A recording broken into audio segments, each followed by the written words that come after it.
Hi, good afternoon students. I hope you are enjoying your long holidays in your house with your parents along with the mobile phone. So my kind advice to you two students, use the mobile phone only for learning, not other than that. Almost we have completed our 10th syllabus. So this is the second chances for you. Utilize this opportunity, keep cooperate with the teachers, regularly watch our programs, and because your parents are already worrying about your studies, to overcome this problem, our management has arranged to take this media teaching. So if you get cooperate with the teachers, you may get good marks in forthcoming unit test. Thank you, ma. Now we will be going to see about Geography 4th lesson. Geography 4th lesson in the sense, I will be having a small introduction for it. Because already do you know what is meant by geography? It means study of earth. Earth in the sense, it was created by God, as we blindly tell. It was created means what? All the living things and the non-living things. Everything also created by God. Here in the lower standard we will tell it as living things and non-living things. In the higher class level we will tell it as resources. I mean it is the stock on the earth. Now we will be going to read everything detailedly in our 4th lesson. Shall we move to the syllabus? Today I will be going to explain about what is meant by natural resource. Natural resource means any energy or any matter that is derived from our environment that is utilized by our human beings is called natural resource. It plays a vital role in the economic development of our country. It is the collective wealth of a country. It may vary from region to region. Natural resources may be in the way of wind, water, soil, minerals, plants, fossil fuels, human beings, etc. According to the continued availability of natural resources, it can be classified into two types. One is renewable resource and another is non-renewable resource. First we will see about renewable resource. Renewable resource means the resources which can be replaced, regenerate or replenished or renewed once it is utilized immediately after its use. For example, we can tell it as solar energy, wind energy, wave energy, tidal energy, etc. This is we have studied in the lower class level. Next we will be going to see about non-renewable resource. Non-renewable resource in the sense it cannot be replaced or regenerate or replenished once it is used, because it will take too much time to get it back. Now we will be going to see about example for non-renewable resource. Minerals, petroleum, then natural gas, lignite, etc. Among this, we will be going to see about minerals now. Minerals in the sense, first we will be going to see about what is meant by minerals. Mineral is a natural substance that have definite physical and chemical property. The process of extracting minerals from the earth is known as mining. If it is done near the earth crust, it is called as open pit mine. If it is done in the deep shallow, it is called as shaft mines. According to the physical and chemical properties, the minerals can be classified into two types. That is metallic minerals and non-metallic minerals. Before going to see about metallic minerals, I will be going to tell some organizations. An organization associated with the minerals in India are Geological Survey of India. This headquarters is located at Kolkata. Indian Bureau of Mines, its headquarters is located at Nagpur. Third one is Non-Ferrous Material Technology Development Center. Its headquarters is located at Hyderabad. According to this, the Ministry of Mines are responsible for the administration of mines and minerals in India, according to the Development Regulation Act of 1957. Now shall we move to metallic mineral. As per the metallic minerals, the minerals which contain one or more metallic element in it, it may occur rare. The mineral deposits are available like iron, manganese, copper, bauxite, lead, zinc, gold, etc. We will see one by one. Now, first one is we will be going to see about iron ore. Iron ore means iron ore is widely distributed in the earth crust in a free state. It is an oxide which is economically extracted from the minerals and the rocks. Rocks in the combination of igneous and sedimentary rock. Next, it contains more iron oxides and they vary in colors. Vary in the colors in the sense it may be dark grey, bright yellow and deep purple to rusty red. We can classify different types of iron ores and according to the iron content in percentage. There are 5 types. They are magnetite, that is its iron content is about 72.4 percentage. Second one is hematite, the iron content is 69.9 percentage. Third one is goethite, the iron content is about 62.9 percentage. Fourth one is limonite, the percentage iron content is 55 percentage. Last one is siderite, the iron content is about 48.2 percentage. Next one is the total recoverable iron resources in India are about 9,602 million tons of hematite are found and almost 3,408 million tons of magnetite are found in India. Nearly about 79% of hematite are found in Assam, Bihar, Chhattisgarh, Jharkhand, Odisha and Madhya Pradesh. Next we will be going to see about magnetite. Nearly 72% of magnetite are found in South India like Karnataka, Goa, Kerala, Tamil Nadu, Odisha. These are the places. Jharkhand is the leading producer of iron ore, that is about 65%. Karnataka contribute 72% of magnetite deposits in India. Next to it, many districts in the North India like Madhya Pradesh, Gujarat, Haryana, Rajasthan, these are the places the iron ore deposits are found more. Next one is Rajasthan. Next to Rajasthan, Odisha. It also it holds a second place where the iron ore is available. And next to third place, some districts of Tamil Nadu like Salem, Erode, Namakkal, Coimbatore, Madurai, Tirunelveli, Tanjavur, Tiruchirappalli and Tiruvannamalai are notable places of iron ore in India. Here we can tell specifically about SAIL. SAIL means Steel Authority of India Limited.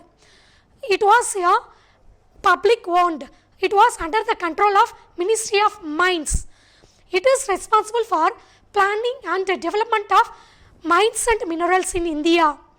Next we will be going to see about manganese. Manganese is a silvery grey element and it is very hard and brittle in nature. It is always available with the combination of iron, laterite and with other minerals. It is mainly used in iron and steel and it is used as a raw material and it serves as a basic raw material for alloying. It is nearly 10 kilogram of manganese is used to manufacture 1 tin of steel. It is also used to manufacture bleaching powder and then insecticides, paints and batteries. Here specifically we will be going to see about MOIL. It means Manganese Ore India Limited. Here its headquarters is at Nagpur. Nearly 50% of manganese is produced in India in Nagpur. Manganese is mainly deposited as a metamorphous bedded sedimentary rock. And the next one is Jharkhand is the leading producer of manganese, and the districts in the manganese are produce more manganese. The third place is Madhya Pradesh, and the districts around Madhya Pradesh produce manganese. It holds second rank. Third one is Odisha. Odisha ranks third place, and the districts around Odisha produce manganese. And Tamil Nadu also covers manganese in many districts. India is the fifth largest places holds in the production of manganese in the world. Next heading we will be going to see about copper. Copper is a first metal, is utilized by prehistoric man for many purposes. It's being flexible. It is used to make different varieties of any shapes of household utensils. In modern days, copper is mainly used for electrical machineries and cables, wires. The largest deposit of copper ore is found in Rajasthan, Jharkhand, Odisha, Chhattisgarh, Punjab, Haryana, Andhra, and then next Karnataka and Kerala. These are the places the copper is more available. Jharkhand is the leading producer of copper. It holds about 25% of copper ore, and around that thing many districts of Jharkhand produce copper. Next to Jharkhand, Odisha. Odisha also it holds second rank, which holds in the production of the copper ore. And next to Odisha, Rajasthan ranks third place, and the Rajasthan and many districts, not around Rajasthan, many other states like Chhattisgarh, Gujarat, and then Andhra, Telangana, and then Karnataka also produce copper. Here, Karnataka and Tamil Nadu alone contributes nearly 7% of copper production each in India. Next heading, I will be going to discuss bauxite. Before that, I want to tell about HCL. HCL means Hindustan Copper Limited. It is a government owned under the Ministry of Mines. It is responsible for industries in India. Next one is bauxite. Bauxite is an ore where aluminium is extracted. Bauxite is an oxide of aluminium. It is widely distributed as a surface deposit in the areas where the laterite soils are more available. The bauxites it is usually light in weight and tough. Being a very light in weight, aluminium is used to manufacture aircraft, automobile engines, these things. And bauxite also used in the manufacture of cement, chemicals. Bauxite, many states in India, bauxites are produced in both North India and South India. Here, Orissa is the leading producer of bauxite. Nearly 50% of bauxite is produced in Orissa alone. The second place, it goes to Chhattisgarh. Next, the third place, it goes to Tamil Nadu, and then Andhra, Karnataka, and then Goa, Kerala, and these places. Here, our state government and the central government are giving more support for the production of bauxite because they want to develop our industries, so that they want to give their full support for the production of bauxite. Before that, I want to tell about, it has been derived from the French word Libox. Next to that, I want to tell about NALCO, NALCO. I can explain it as National Aluminium Company Limited. This is a public sector enterprise which has been incorporated in 1981. This was under the control of Ministry of Mines because it takes care all the development of minerals and mines for the industrial purpose. By this, I am ending my telling things about minerals. I want to tell about many things. Students, by this I have completed a few metallic minerals. Later we will see non-metallic minerals. Now I will be going to ask small short questions just to recall you ma. Simple questions, but it is very important for the public point of view because you are going from 9th to 10th. These are all very important questions. It may come around in 2 mark, otherwise in 1 mark also. First, I'll ask, what is meant by natural resource? Come on, natural resource means any matter that is obtained from our environment, which is utilized by human being, is called natural resource. Okay, next one is, what is metallic mineral? Metallic mineral, as the name indicates, mineral contains 1 or 2 metallic elements in them. That's all. Next one is, already I have thought about minerals. Among that, from which mineral bleaching powder is manufactured? From manganese. Next one is, name the first metal which was introduced, which was found by prehistoric man. That is copper. Next one is NALCO, National Aluminium Company Limited, is incorporated in the year 1981. Okay, keep these things. And one more question, India holds which place in the manganese production? It holds 5th rank in the world wise.